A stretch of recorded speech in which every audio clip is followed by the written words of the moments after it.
Welcome to the UDP broadcast, a podcast where a group of friends get together and talk all over each other and offer opinionated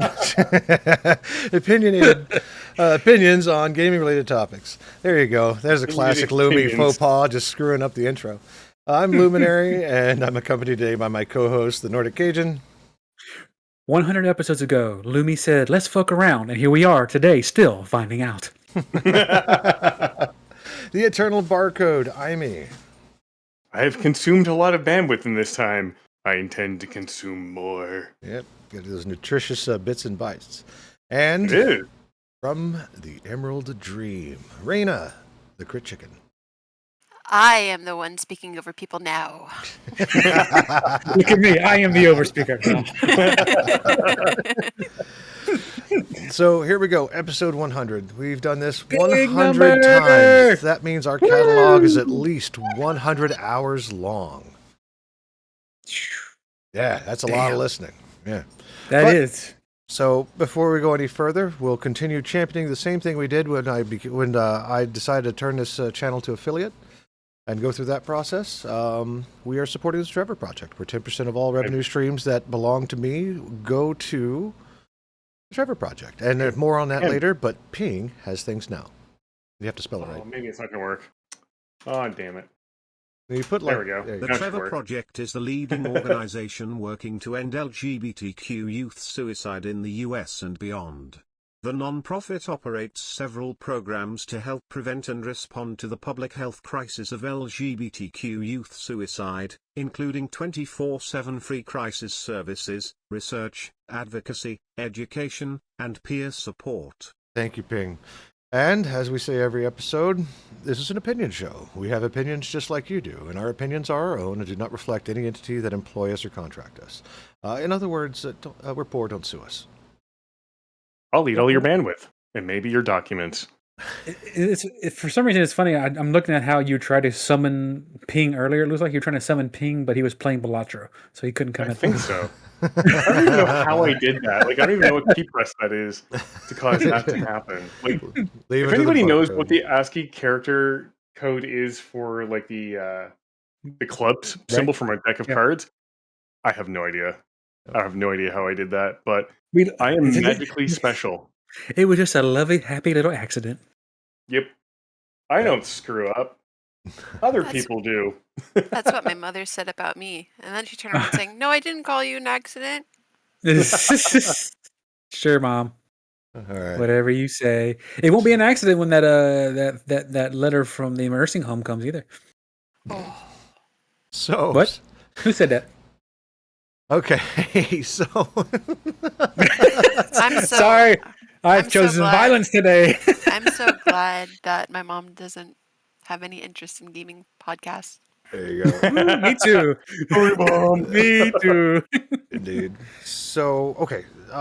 First thing out of the way, I know that this month is Men's Mental Health Month as well as Pride Month, and we kind of covered that the last time that we did the podcast, and Crit enlightened us to a lot of that, and Imi and I shared our experiences and things like that. So that's really cool. And in that vein, in the vein of mental health, not necessarily men's mental health, the Trevor Project in under 30 days is no longer going to be part of option 3 of the suicide hotline. Yeah, yes, but 3 days ago, absolute bullshit. 3 days ago, the Trevor Project actually said it would continue to provide crisis services through its own hotline. So. Yes. My big question to them, and I really hope they can find a way to supplement it, is they got $50 million apparently in funding. I don't know if that was annual or over a set amount of time, but they were getting federal funding and that money is now gone. How are they going to supplement that? Because that's a huge amount of money to just not have anymore. And the amount of good they do, I hope someone with a lot of money will step up and say, you know what, I believe in this cause. I'm going to start funding it myself. Yep. One of the statistics in the article it was either the article or the statement from the Trevor Project. It's one of those two, where they actually service 50% of the call volume that comes in through option 3. So it's not like anything terrible. It's high. It's utilized, and they take up half of the share of what comes through. So them being removed from option 3 is concerning, because where are folks going to go? I'm delighted that the Trevor Project is considering doing it under their own steam. That's great. I did not know that. I haven't been able to keep up with it, so that was a really good piece of information there.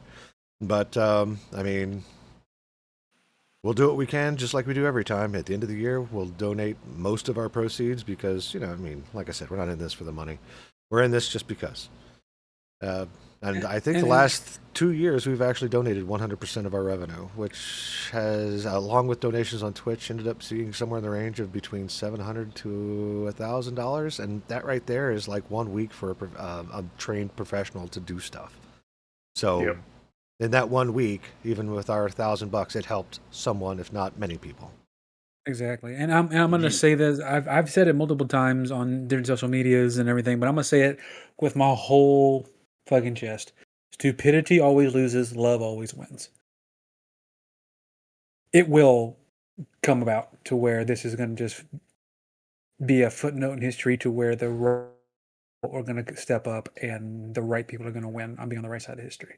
Oh, And I even heard them talking about it on the radio. Like people, like it's not only us that are like really mad about it, but even the people that were hosting the radio station that I was listening to, I think it was like Bones or whatever, they were saying, or it was like Real Talk Radio or whatever, but they were talking about like they need that option 3 because the reason for it was it's more specialized in terms of, it's one thing that, have that as an overall like, oh, just call in or whatever, but not a lot of people are actually trained for that specific topic or whatever, so more specialized care for option 3, especially if half of it's from Trevor Project. 100%, I agree. So every time you watch our show, just know that we're making the best decision for the dollars that's coming in via ads. If you're actually using the donation button instead of the subscribe button, that goes directly to them, and my hands aren't in it, so everything is uncontrolled. If you don't want Twitch to touch it, please feel free to go to thetrevorproject.org and do a direct donation to them, so that way you're sure that your money goes to a good cause. Go ahead. One more thing that they were saying too is, how are you going to say that you care about kids and you care about the future of kids if you're taking away one of their lifelines? Yep. It's the oxymoron of stupidity. They can't answer that because they're fucking dumb. In that vein, when Cajun said love always wins over stupidity, unfortunately, our leadership loves stupidity. So you figure that one out. It's okay. They're going to lose. Period. There we go. They don't have a choice. $15 dono from Nordic Cajun into the Trevor Project. Good job. You got me riled up. Lumi. And there's the notification. All right. So, thank you, Nord. I'll get some in there sometime later. I've got other things going on right now to try to keep things together. We still got half a year. This is the way it's going to go. I'm going to find a way too. This is. Hey, I'll kickstart my freaking YouTube career. I'll try my best. I don't know what I can do, but any little bit helps at this point, because I know, like, a lot of us work and play games with a lot of people in the community, and there's younglings out there that don't know who to talk to or how to find any kind of help because they're left on their own because of stupidity. Yeah. So any little thing we can do, even if it's just here talking bullshit on a podcast, sometimes it helps. Somebody's going to hear this somewhere, and it's going to spark a fire, and it's going to help. So any little bit helps. That's also what I did when I was doing my presentations for college. I said, asking for help is it's not a sign of weakness. It's actually a leadership quality. You don't have to know everything. But it's that gaining knowledge and, resilience and whatnot, and actually wanting to persevere, that is leadership. And that's one of the steps of leadership and whatnot. So, I will 100% say, hey, go out and ask for help any way you can get it. If you get your, oh, great. Now I'm having my brain going blur. It falls back on the original adage: is the best teacher is a forever student. You never stop learning. You never stop growing. You never get to the point to where you know it all and know how to Right. fix everything. And you have to be able to ask for help. Like you said, you have to be able to look to another mentor, another colleague, another person at your level to help you. And you know what they call that? What's that? It's called neuroplasticity, the ability to learn, and also the thriving mindset. Because, yes, you are a lifelong learner. Doesn't matter. I always tell my coworkers, if you're not learning, you're not living. Pretty much. Period. The moment you're trying to learn, you cease to exist. So Look at me. I'm this guy. 36. Look at me. I'm 36 years old and I'm going into freaking college. I skipped my associate's degree and I'm like, hey, yo, what up? I feel that. My friend was asking me about when I graduated high school, but then I thought back, I graduated college in 2020, and I was the ripe old age of 33 at the time. So it's never too late to do something. Never. I mean, Chris, perfect example. Freaking Stan Lee didn't start really getting popular and getting his stuff going until he was in his 50s. It's never too late to get out there and start. Oh, yeah. And it could be as simple as starting writing those first lines in a book, start taking those first few classes, or 100 episodes ago, starting a silly little podcast with a couple of friends. That's Lumi's ADD going brr is what that was. And it works. We're still here, baby. Oh, Yeah, after the third episode with me, I was like, who are you people? That's my purse. And now here you are yelling at me half the time. No, I'm probably causing like liver damage or something with all my bad Yes. My favorite part is like I'm starting to have a conversation. All of a sudden, when I hear Crit go, "Listen," I'm like, "Oh fuck, I messed up. It's over. Bye, guys." And then Listen. Oh God. That's I a love it. misrepresentation of my character, actually. Actually. Actually, If you really read my tones, I was actually just picking on you. It's okay. And actually, That hurts my brain. if you actually realize it from the beginning of PACA, my college course or whatever that I was doing for my introduction to communication, I think it changed a lot. And I think Amy knows I've changed a lot too because I'm hell yeah. bing, hey, I'm on video camera now. What's up? Well, on that same thread, yes, I will definitely admit that you have definitely grown into your own since the beginning of this podcast. Like, I remember for the first few when you first joined us. Granted, 3 loud fellas. It was going to happen regardless. We would talk over you so many times, and we didn't mean to. We just get really excited really easily, and you were gentle. You were a soft-spoken person. About episode 25, you found your voice, and we haven't looked back since. We know when Chris said, "Listen, it's over. Stop talking. She has the floor. I'm sorry." So, as we're so glad you are in this podcast, 100%, because you bring a different angle and different life and a different liver issue for me. No, but I was gonna say too, like that's also part of it as well. Like even I brought it up with my college course, like, hey, you need to advocate for yourself. You know, I might have started out as a husk of a person, especially with all my background and whatnot. I'm not going to go into it because I'm not going to trauma them. But, you know, it's just like, don't be afraid to find your voice because finding your voice can actually be liberating. Yep. Hell yes. Absolutely. Yep. Especially in a world where there's a lot of voices going on at the same time. Like we're in a world, I mean Lumi even slightly touched on it before the podcast. You're looking through social media and sometimes the clickbait is the only thing that really gets your attention. Yep. You have to be able to find your own voice in anything, be it standing up for yourself, standing up for somebody, or standing up for a group of people. Mm-hmm. It's kind of like what's been going on with Nintendo and having 20 years of Pokemon data being erased. Oh God, do not. That is their main. That article. Cajun, you're up. What All right, happened? well, okay. Here's the spiel. You all know. I mean, Wait, in this podcast, was that a pun on Spiel? unintentional, but yes, I didn't mean it. But now that you caught me, yes, that's totally what it was. I'll take a drink to that. Yep. So we all know that the whole thing with the Nintendo Switch 2 is you could transfer all your data from the Switch 1, I'm going to call it what it is, a Switch 1, and be able to play your save games like you could with if you got a brand new Switch. Like you got a Switch Lite and you wanted to move your save data, you could do that. Well, people have been trying to move their Pokemon Scarlet and Violet game over to it. And apparently something happened to a bunch of people during the transfer, and it deleted their save file and transfer. Ugh. And there's a lot of people, your boy included, that has hundreds, if not thousands, of hours in that game. Pokemon caught, shinies still in the box, that kind of situation. And now all that work, all that progress, gone.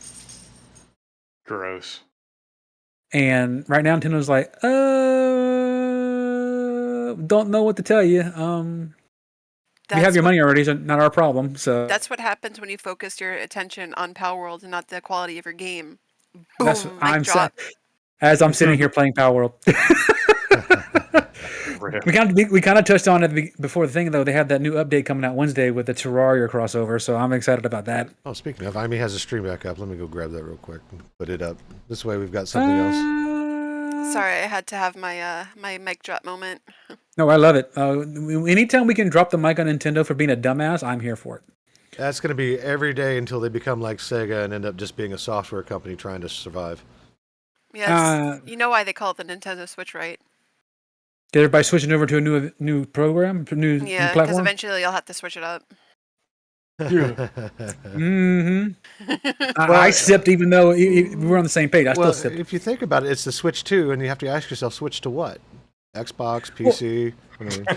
Well, here's the thing. Here's the thing with Nintendo, and you could literally go back the entire history of Nintendo and chronologically see the patterns here. They have a peak and a trough with their. They have a really kick-ass innovative system, and their next system's bullshit. Kick-ass system, and the next generation's bullshit. Yeah, they switched it to mediocre. Mm-hmm. It started with Nintendo 64. People complain about the Nintendo 64, but it was the most innovative system Nintendo made at the time. It's what really kickstarted the 3D realm with PlayStation right behind it, Xbox right behind it down the road. GameCube, people will live and die by the GameCube, but in terms of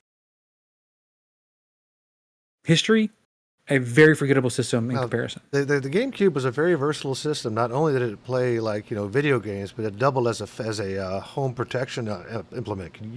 It has a handle on the back. You use it as a weapon. It's great. Absolutely, that is correct. I loved the GameCube, especially for the Ben and Kitos game. I'm pretty sure I slaughtered how to say it, but I loved the storyline.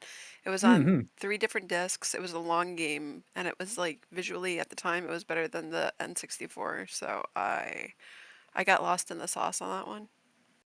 Then they came out with the Wii. Innovative, point and click, interactive, the closest thing you can get to actual 3D interaction with a game yet. Fantastic, innovative system. Then you had the shit show of the Wii U. It really didn't do anything. It was kind of like a prototype, in my opinion, to what the Switch would become. But in and of itself, the Wii U was a bomb of a system. It really was. It took everything that was good with the Wii and threw it out the window. Then the Switch shows up, systematically not only becoming the best handheld system console ever, and getting rid of the reason for ever developing another Nintendo Game Boy, DS, 3DS ever again.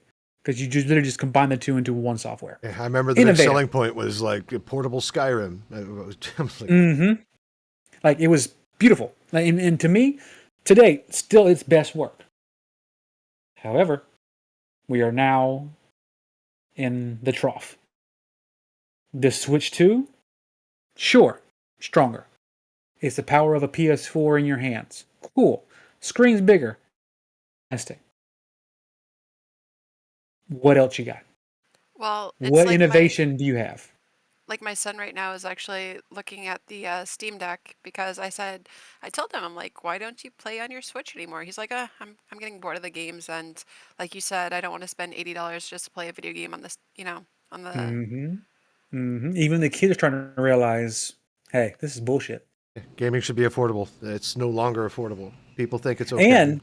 And here's the thing. Here's the real kicker. This is actually hitting on my heartstrings. Sony tried it once. Sony tried it once and tried to compete with Nintendo with the PSP, the PS Vita, and all that. Didn't really get any traction, unfortunately, but it was what it was. Xbox has announced that they're creating a handheld system, and we already know that all the games and all the opportunities that the Xbox Live gives. Like even on the PC, you could go on there and there's so many games you can play. I mean, Lemmy and I have played Sea of Thieves through that. There's It's a Yep. Microsoft game, right? And remember how Blizzard just introduced like a one button macro? Just all I have to do is just do that.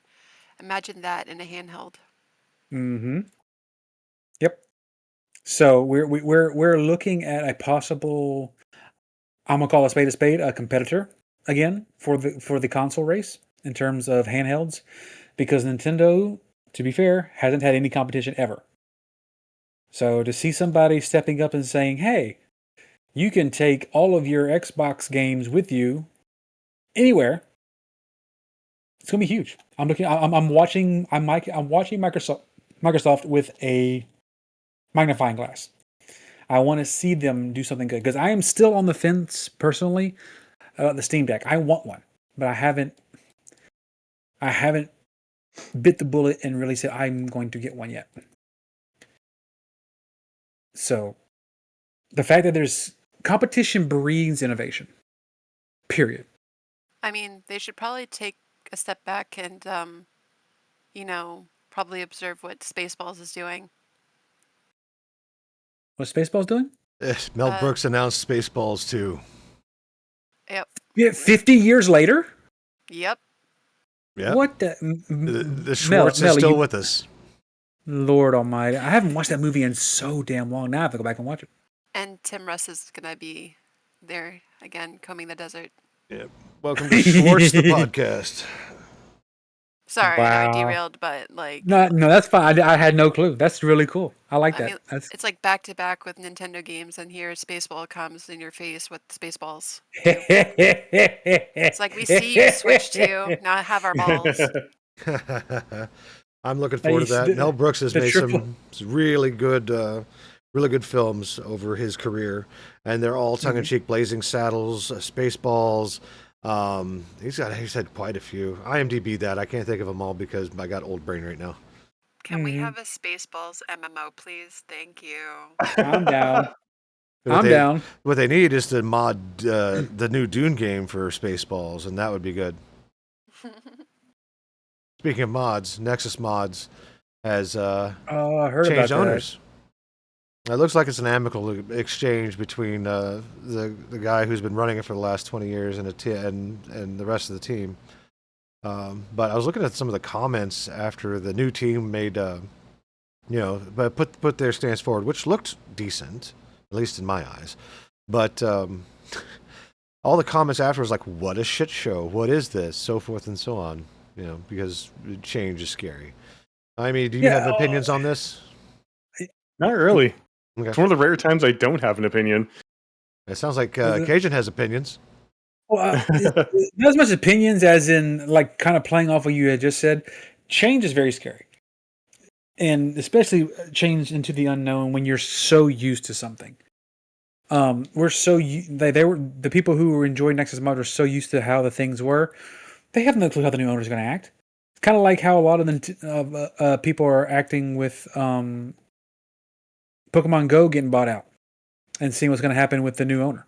The new owner is notorious for microtransactions. Look at Monopoly Go. Yeah. Mm-hmm. So the fact that these people have bought Pokemon Go, it doesn't have too many people really excited. Yep. I've actually uninstalled And Go and Sleep already, so I have no desire to ever install those again. I mean, I hop on every now and then to throw a Pokeball or two. It's just what it is, but I don't like my in-depth desire to play the game is gone. So I'm not. My opinion on taking over it is neither here nor there. For those who are still hardcore for it, they probably have a stronger opinion than I do, and I'm going to leave them to that. But any company that goes out of their way to microtransaction the shit out of their stuff to try to make as much profit as possible can't be the best in terms for the fans. Yeah. Nor the reason why they're probably still playing is the fact that they already have like thousands of dollars invested into the game, so they can't afford not to. I mean, you're not wrong. You're definitely on the right track with that. It's kind of like how a lot of people refuse to stop playing League of Legends because of all the money they put into it. Or stop paying for MMOs, like old subscription MMOs, because of all the time they have in there. So they're like, well, it's only X amount of dollars per month just to save this character or whatever it may be. That's not Listen, a. listen. I knew it. I was waiting for it. Validation is real. Like, let me like directly like looking at Crit when he said. Oh no, I'm doing the same thing. I paid up for a year. No, you have to understand now. Like, I used to play Ion before WoW. Like, I used to play Ion. What's Ion? And Ion Online. It's kind of like MMO with people with wings. I was like a fancy little cleric, but I got raffle stomped when people were literally coming through portals to PvP. So I was a lobby, and like they would like march through these portals, and I would be like, okay, fuck this game. Excuse my French. Really? Score one for the tip jar. Anyway, but my issue with it was I was a settler of Ion, so I was one of the first people to actually buy into the game. Well, so much for being a settler when NCSoft decided, oh, we don't know where your account is. It no longer exists. So I heard that they're coming out with Ion 2, and I said, fuck that. I'm not signing up for that fraud of a game. Even if it's pretty, even if it's graphically, pretty and stuff like that, I still haven't gotten off, over what they did with my Settler of Ion stuff. And it's no, it's a no for me, dog. No for me, dog. Sorry. Appreciate you for coming out, though. Thanks for playing. Hell no. It's pretty good. Sorry, I didn't want to like quote too much. And two, but on the same leg, No Man's Sky was the same way. It promised a lot and didn't deliver. And right now, it's in a very good spot. I'm not saying you should give it a shot because you are your own person and you have your own opinion. If No Man's Sky can come back from the bullshit it was and be a really fun game now, maybe. Oh, it's great right now. I don't think you understand. I'm playing it like not as we speak, but I've been playing it like all vacation the last 4 weeks. Like it's good. It really is. Just a quick story here. I took the kid to go to the store to get some bacon for some recipe I thought up. Bacon strips and bacon strips and bacon strips and bacon strips. Sorry. Right, and my oldest came out and he was just like, "Hey, mind if I use the living room television?" We're like, "Yeah, go for it. We're just running to the store real quick." And he's fired up No Man's Sky. I saw that when we left. Like, oh, cool. We came back, and he has like a Helldiver's cape on his back. He was in control of a settler. He was running a settlement. He was running around in a mech, like all kinds of crazy stuff's going on. And here, my youngest and I were looking at it, going, "Oh my goodness, we have never gotten this far." So I really want to see what that looks like, along with like the multiplayer and the expeditions that they have. It's just finding people to play with. I think I found a few, but well, if anything, I might have to go with randos. And you know my opinion on teaming up with randos. I'd rather pre-made than randos. Okay, I have two things real quick. Go for it. One is directed at Amy. Yes. I saw you posted it in the Discord, and we had a brief moment of happiness about it. I want to see your full opinion on it. The freedom of our of our oh god, let me just said the name of the game. No Man's Sky? Holy shit. No, the other one, with the bugs and the robots, Helldivers. There it is. Yeah. Helldivers 2 being freed from its lockdown around the world. I Yes. want to know. I want to hear more about that from you, real quick. So it would seem like Helldivers have been able to clear out Snowy headquarters and remove all the automatons that had taken over. It is free and secured for Super Earth and managed democracy once again. Yeah. I'm trying not to make my voice super loud. But basically, if you don't know, Sony has finally lifted the purchasing restriction on Helldivers 2 over a year later. They're now letting it be bought across the planet, except for 7 countries, which are under international sanctions, so that's more than okay. But essentially, what they had done is when they said, we're not going to make you have to use a PlayStation Network account, but we're only going to sell it in countries with PlayStation Network access, they were still essentially restricting it. Because if you say you don't need your account, but you can only buy it in these countries that let you use it, what the fuck? Like, you're halfway there. And for them to finally lift that restriction just over a full year later is awesome. I don't know what changed their mind, but I'm happy they have. And I know what changed their mind. I know what changed your mind. Probably all of the review bombs and people stopping to play the fucking game. I think it's the money thing. I think it's the money. Sorry? Speaking of restrictions, did you see that North Korea's only Steam user disappeared yesterday? Or not yesterday, but a couple of days ago, but it ended up getting reinstated. Yeah, they found it. It was so good. So that makes me beg the question: does that mean we can fight for democracy once more? Oh, hell yes! Let's go! Like I said, I would play the game again only when the restriction was lifted across the world. Now, if you're wondering who the 7 countries that are restricted are, the Russian Federation for obvious reasons, Best Korea. No, wait, sorry, North Korea.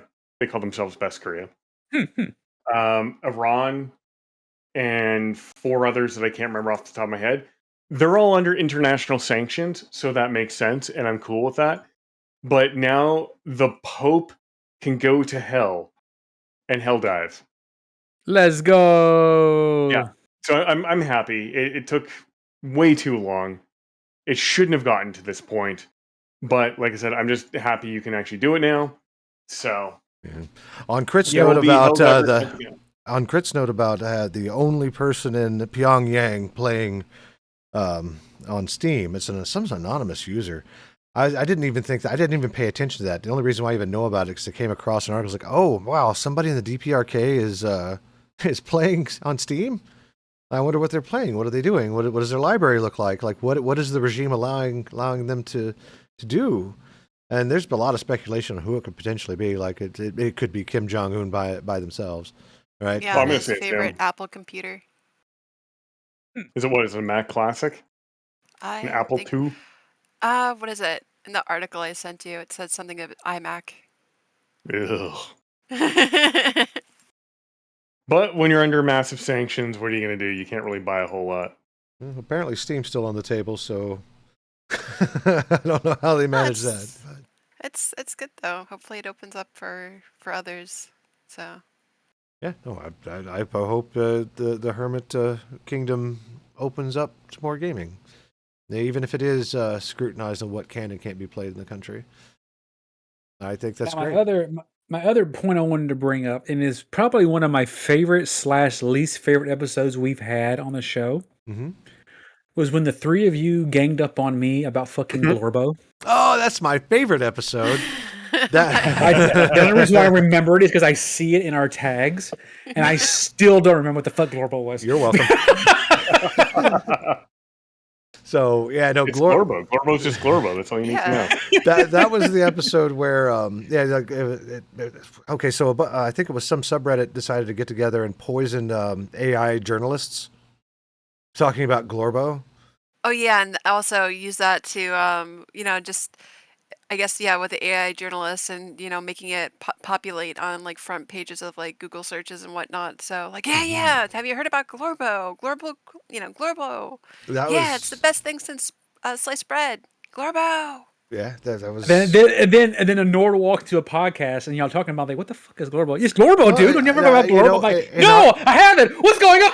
In our defense, I pinged you. You can go back to timestamp in our DMs. Like, hey, this is a thing. You should read up on it. He goes, I'll just figure it out when we get there. And I was like, oh.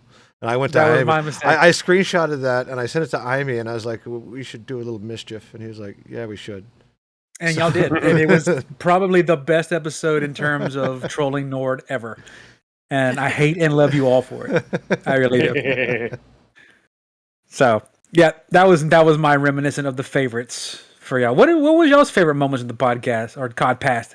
Well, to be fair, on top of that, Crit's gift to us with Brack singing us about the CODcast is probably my top. Serenading you. What the heck is Nordic Cajun? That was good times. I really liked that. I still smile when I think about that. Like, he doesn't know what I am, but he's still saying about me. It's so cool. I love it. And we still, to this day, we don't know what a podcast is. We're a fucking CODcast. Thank you very much. Thank you very much. So saith the Brack. Yeah, he was like, this is my longest one yet. And we loved every second of it. It was interesting. Andy Merrill was like, he's like, oh, if you need me to reshoot the cameo, I could redo it. I noticed there's a bunch of I was like, no. Your dog was a part of the cameo by you wearing its fur, so it's fine. It adds flavor text. Don't worry about it. I wasn't gonna have him reshoot a 5-minute video. It was perfect. Actually, Crit, when you get a chance, could you send me the link to that again? Sure.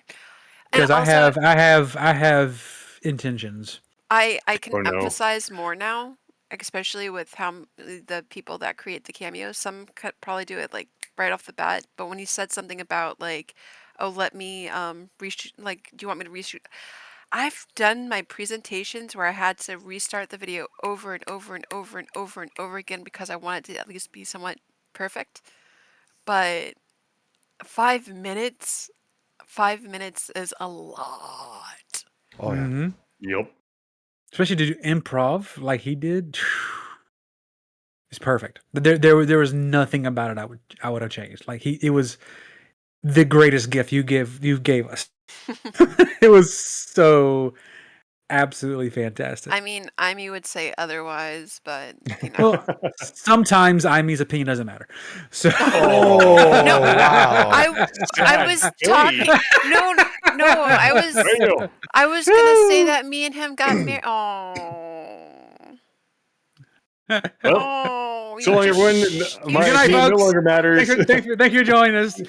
Yeah, I'll see you on the next podcast. You whatever shit that is. all over my marriage. You shit right all over it. Not yes, a single did. one. No, that's why I listen. Oh, here it is.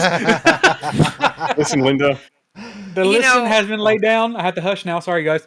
You said that this whole like Andy Merrill / cameo thing was the best thing to come to the podcast or whatever, and I'm just like, well, what's the greatest gift? Oh yeah, what's the greatest gift you gave the podcast? That is what I said. Yeah, but in turn, when Amy married me, therefore was the best opinion he ever had.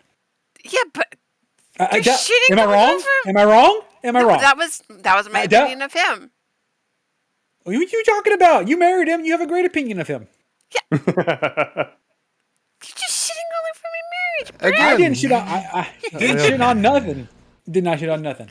I shit on his opinion about the CODcast, and even though he himself says CODcast all the time now. I do. Listen, I do say that. It is fun. Breaking news. Amy contributed by giving a crit. I don't have alcohol. Okay, I concede. There you go. Concede. That was good. Man, that was bad even for you. He gave the biggest crit. That is correct. I did. Damn it. To get away from me getting chastised anymore. You know the coolest headline that I've seen? I don't think that has hit our little our little sphere yet. Hmm. Who here is familiar with the individual known as Matt?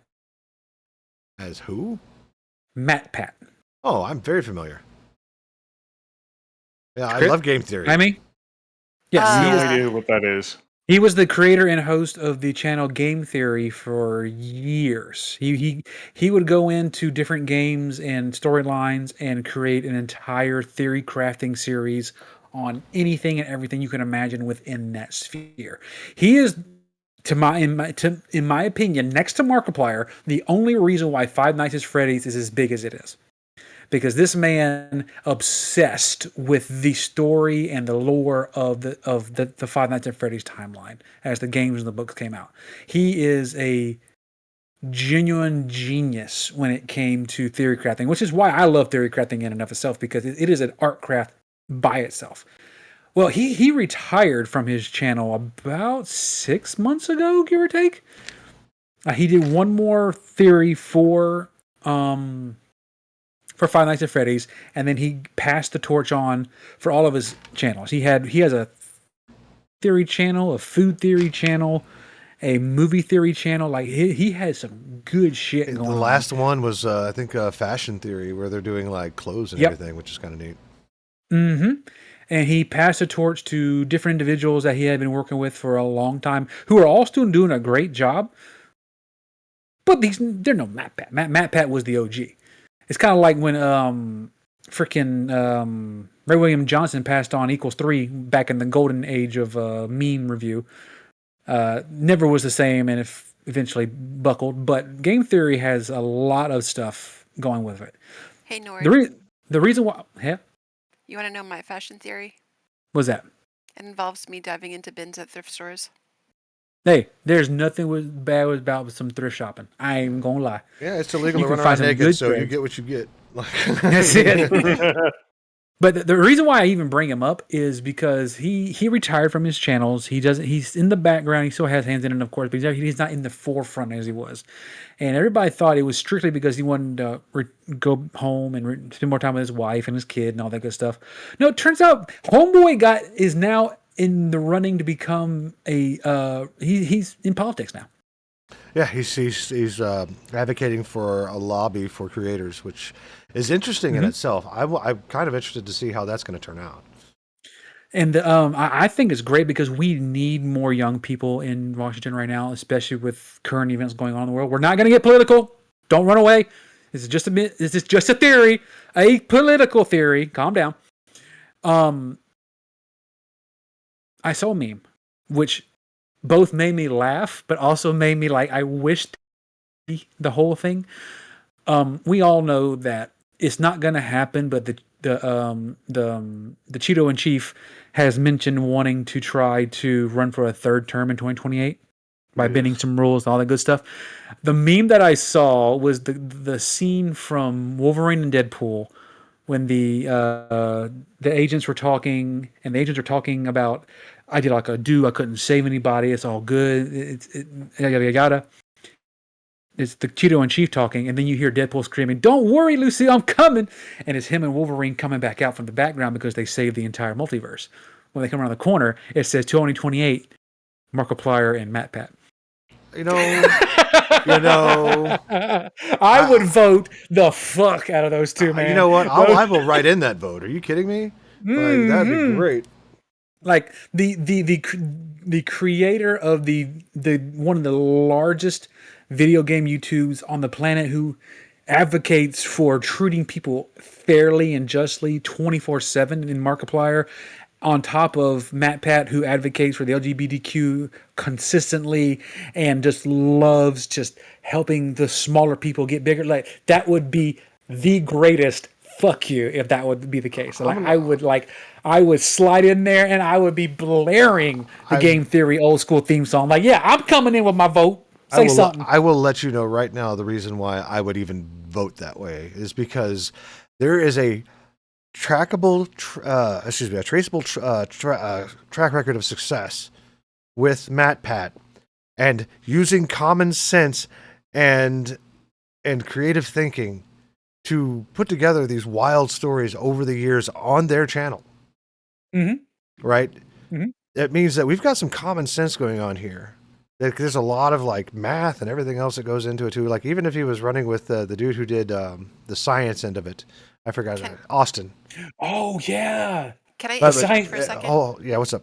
Go ahead. Well, it also adds the fact that they're more interpersonal, and actually, if you have high what is it, EQ, then you have higher IQ. You're not wrong. I 100% agree with What's that. EQ? Emotional quotient, I think, isn't it? No. Yep. I am not smart. That's why you It's married all her. right. She helps. She helps you. You're a barcode. It's all right. It's forgivable. That's right. Oh, Go. damn. No brains, just bars. Yeah. No brain, no brains, bars empty. just bars, just ones and zeros. That's it. But back on your same wavelength there, Lumi, about Matt Pat. Same thing with Markiplier. Mark, he took what was considered just a Let's Play channel. For years, all he did was play games and take small indie developers and play their games on his channel. And a lot of smaller horror games that would have never gotten the light of day exist because of Markiplier. To the point where he had an entire... He still has a podcast where I think they call it Destructibles, is their podcast or something like that. The point where he's done his own movie and series that he released on Prime, Iron Lung, I believe is what it's called, without an ounce of help from Hollywood. Like he is the Taylor Swift of the gaming community when it comes to that kind of stuff. I would also say add Cinnamon Toast Ken and PewDiePie to the cabinet. Yes. Yeah. Yes, Absolutely. Along with I forgot the name of the one that Cinnamon Toast Ken collabs with. I forgot his name. Oh, he's funny. Yeah. But yeah, they had Chris Hansen on the show. I saw that episode. That was Ooh. glorious. But we need to push things along. We're about 7 minutes for the technical end of this show. Oh no! Fun. Real quickly, just a few other things I want to touch on. I believe that the Dark Souls narrator for Dark Souls 1 and 3 has passed away. Her name is Pixin Lim. Had a great career in theater. She died at the age of 80 on June 9th. Go ahead, Cajun. First we lost Wayne from the Darkest Dungeon series. Now we're losing her. Jeez Louise. Yep. We also lost... Don't forget, a that. number of years ago, we lost the narrator for Destiny 2. These greats. Oh my gosh. Next one, it looks like... I'm sorry, go ahead, Crit. At the end of the year, can we do an in memoriam for those that we lost? Oh, I'm down. Oh yeah. A what? In memoriam. Yes. For the greats that we've lost throughout the year in terms of the gaming community and voiceover community for sure. Yeah, no, that sounds really good. We can do something. Yay. Let's see here. Because we just passed the 1 year anniversary of the passing of Akira Toriyama. Oh. Those of y'all who don't know who that is, and you've been living on a rock, that was the creator of the Dragon Ball series. He was the inspiration to quite literally every single anime that you probably see that's mainstream right now. Or including the Dragon's Quest series as well. His artwork and style is literally everywhere. I literally sat down with the Nordling and I showed him the fan creation.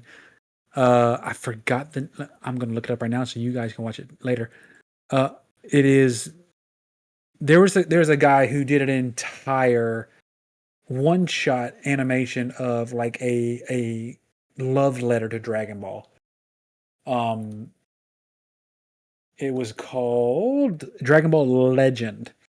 He did it pretty much by himself, and it is if I could find a way to fund this man to do a Dragon Ball series by himself, I would, because his art style and his storytelling is gorgeous. It came out in 2022. But when Akira passed away, he made an ode to Akira, which basically was Akira Toriyama and Goku on Snake Way. If you're an anime fan, you know exactly how big of a heart string pull that is. And it's basically him talking to Akira from our side to the spirit realm, telling him how thankful he was that he existed, the mark he left on history, and the mark that he left on himself in terms of being an artist and what he did. I'm going to actually post it directly into the Twitch chat right now.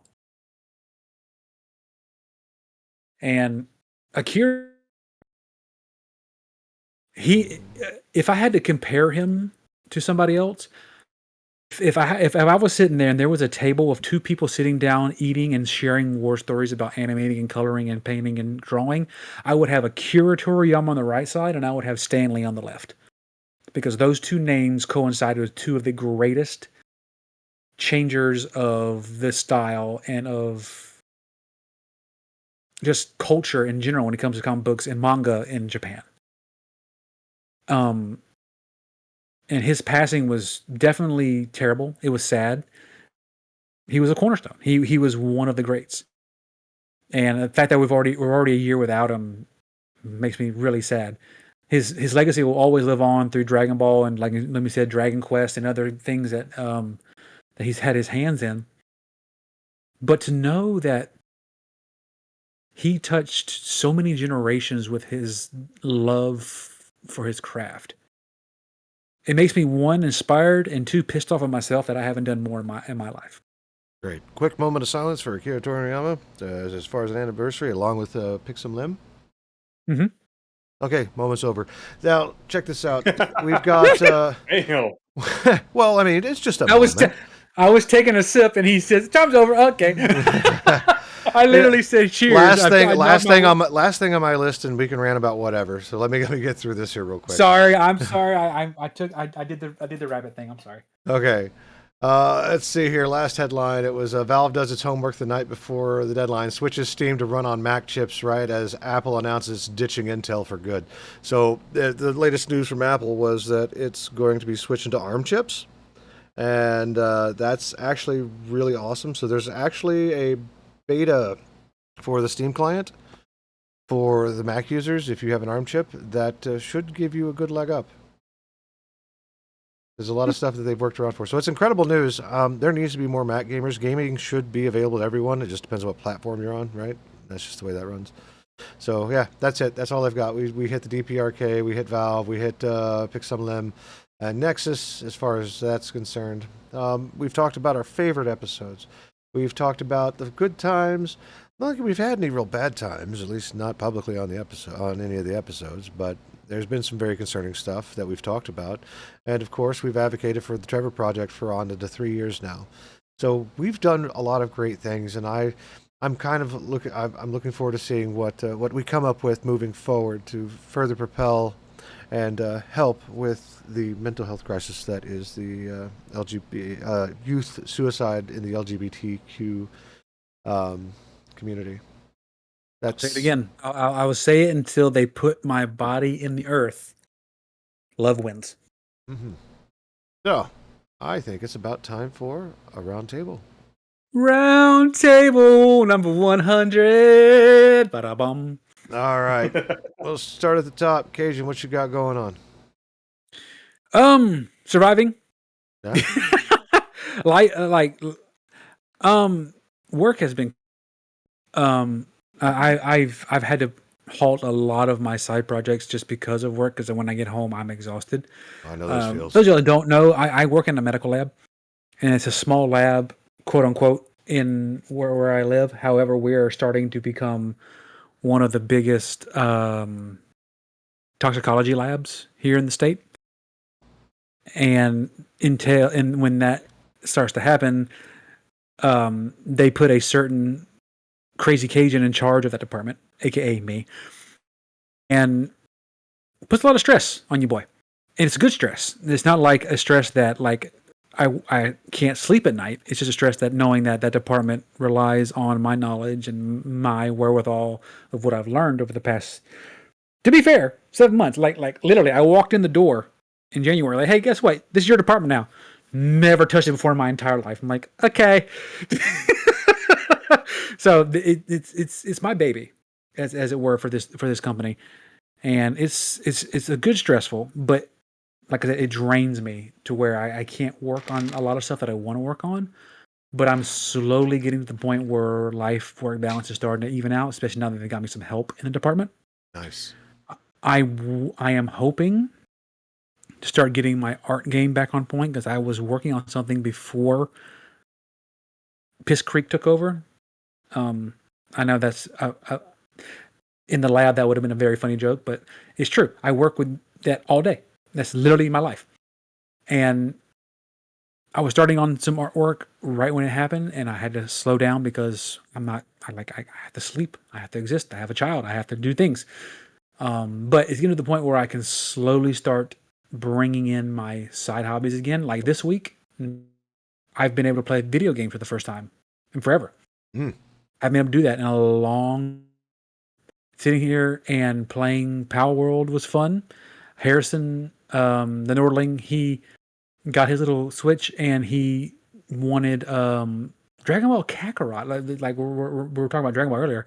He wanted Kakarot on his Switch so he can play. And of course, being the Dragon Ball fan that I am, I was like, okay, I want to play too. So I reinstalled on my computer and been playing that. So hobbies are starting to slowly creep back into my life now that things are starting to even out. And I'm hoping, I have so many ideas trapped in my brain that I want to put on paper, put in writing. I want to put in animation.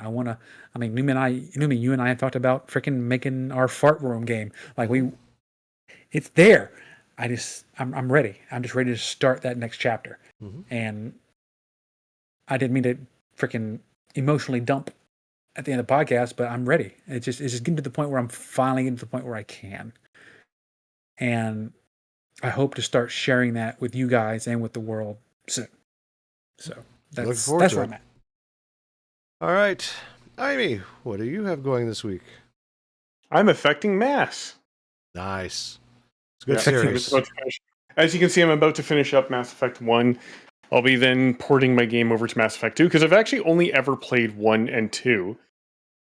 Way back in the day when you still had to buy all the DLC, or there was only if you bought stuff through GameStop or whatever else, it was all exclusives. And now I'm playing Legendary Edition, which includes everything except Pinnacle Station, which you have to download as a mod because when they made the Legendary Edition, apparently they had lost the source code for the Pinnacle Station add-on or DLC, but somebody was able to extract it from the old DLC and then put it up as a mod on Nexus Mods, which, by the way, is under new management. Yeah, we talked about that earlier. Yep. Yes, I do like that. Yeah. It's cool. I'll be happy to see where that goes. Same. There was so much support for the guy that ran it that I can't remember the name. But you read the comments on his retirement post, and there's so much support, and it's really awesome to see the community still really excited. But yeah, I'm going to be doing that. I've never played 3. I've never played 4. And yeah, I didn't want to play 3 because I hated how they made it a single linear choice and then had to patch in additional shit after the fact. Yeah, not the fact that they had day 1 DLC with the crux species of the entire game, the Proteans. That's the whole thing. That is absolute horseshit, and I'm kind of glad we don't see day 1 DLC anymore. Ish. But for the most part. But that's what I'm doing. Sweet. Crit. I am probably going to be cranking out a lot of flashcards for my upcoming classes because I have. That you're kicking ass in. Huh? That you're kicking ass in. That you're kicking ass in. Yeah. Yeah. So, well, I haven't officially enrolled, so I'm waiting on my start date. But I want to prepare myself. So, I mean, I have like a month and a half before it starts. So I figure have all my flashcards and stuff like that and just get the ball rolling. I ordered my webcam and tripod for the proctoring portion of it and my calculator so I can learn how to do math. I hate There math. you go. I hate math. I hate it. Math. Yep. Why can't it be the other fun M word? I'm kidding. I'm about to say, which one? Milk. Marriage. Like I like Mars. milk. Oh, marriage. Yes, I like Marshall milk. Marriage. That's not where my brain went. No, I was going to make a joke about being, hey, I'm also a registered math offender as well, but you kind of trumped me there. Ruby, what are you doing this week? I know. Before we get demonetized. So, what am I doing? I don't know. Whatever the fuck I want. I think at this particular point, That's I it. realized. Well, no, I mean, if you think about it, like I've been off work for the last 4 weeks, except every Monday. It was something I negotiated. It also made my vacation technically longer. So I'm like, all right, well, I'll do it. I have picked up Pygame and learned about game development and made a few things. Like I even made like a stupid game where you have to punch a chimp. It's one of the tutorials. And they give you all the stuff that you need, and it was really neat.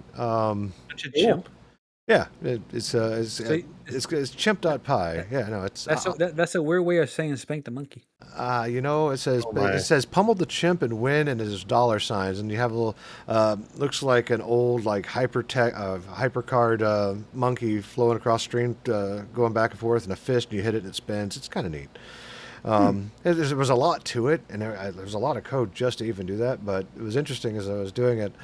I was sitting there thinking, "Wow, the last time I tried this, I didn't understand what was going on. Now I understand where everything broke. I even changed a few things. Like it was interesting. It just shows how far I've come with my ability to manipulate programs and things like that. So I'm excited about that. Hell yeah. Let's see here. What else have I got going? I go back to work as of Monday, so I have no idea what my timetables are going to be like. We need to win the lottery so we can just do COD Passive for forever. You know, I would do a daily, hourly podcast with called the Check-In Podcast or something like that. Mm-hmm. You know, just for that. But right now, I think that'd be fun. It would be. Right now, we'll focus on this one because there's a lot of stuff that comes out during the week. I've still got other plans. Everybody has plans. I can talk about all day long. Whether it comes to fruition, all comes down to time and availability. I'd like to see change up the format a little bit, kind of expand our topics, loosen up our structure, and just have fun, kind of like what we did tonight, where we just went, wah! We Right? went off the fucking walls. Pretty much. And I loved it. It was fun. Yeah, I talked about creating new assets for the podcast. I'm not going to worry about that because that is more time consuming than time that I have available. So, Feel that. yeah, no, it's been a lot of fun. I've been hanging out with the kiddos and playing video games. Yeah, no, it's been quite a week. Next week it's gonna be more of the same. I've been playing No Man's Sky. I found a game called Odd Sparks, which is kind of neat. Another factory-ish game where you automate with these little wooden trunk-looking things called sparks. What else? I've been hanging out over in Cosmos World, and yeah, it's getting close to their community and seeing what's going on. A lot of great folks over there. Like Black Dragon, if you're listening, hey, thanks for keeping your company. Lasley, Manic Mannequin, all those guys. They are truly amazing people. So, but I don't have anything else. I think this ends episode 100. But it's not going to end. We made it. The podcast. No, this is just the beginning. The first 100, that was the warm up, bitches. It's all uphill from here. So Thanks for stopping by. Don't forget to join our Discord server, discord.gg/the UDP broadcast. We have one of the best news aggregation bots available for gaming news. So please feel free to come by and give it a poke. Talk to us. Leave some memes. Show us what you're cooking. Normal community Discord stuff. Show us what you've got. Indeed. But yeah, until next week, I think that we're good. Cajun, why don't you see us out for the first 100 time? and Let's on go. into the second 100. You guys stay awesome. You guys stay classy. And as always, Crit, if you don't mind. Don't be a dick. That's it. Love you guys. Thank you for the 100. We'll see you at number 200. Well, 101. 101. No, 101. Oh, no. Let Nord Vanish just for 100 episodes. Can you imagine? Can you imagine another freaking 3 years with us? Ugh. That'll be fun. What the hell are you talking All about? right. I'm now stopping Yeah. recording. Yeah. Have fun.